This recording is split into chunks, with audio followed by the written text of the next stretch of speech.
اسی لیے علماء کرام نے شب برات کی فضیلت تو ثابت کی ہے، اور شب برات کے متعلق کہا ہے کہ اس کا ثبوت حدیث سے تو ملتا ہے لیکن قرآن سے ایسا ثبوت نہیں ہے۔ چنانچہ احادیث مبارکہ میں شب برات کی عظمت و برکت بڑے اہتمام سے بیان کی گئی ہے۔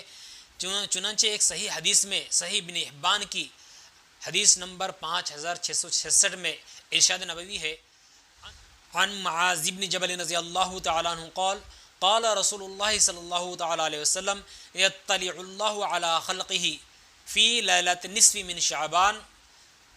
فیغفر لجمیع خلقہ الا لمشرک او مشاہد۔ حضرت معاذ بن جبل رضی اللہ تعالیٰ سے روایت ہے کہ نبی کریم صلی اللہ تعالیٰ علیہ وسلم نے ارشاد فرمایا کہ 15ویں شعبان کی رات میں اللہ تعالیٰ تمام مخلوق پر خصوصی توجہ فرماتے ہیں اور سب کی مغفرت فرما دیتے ہیں سوائے شرک کرنے والے اور عداوت رکھنے والے کے۔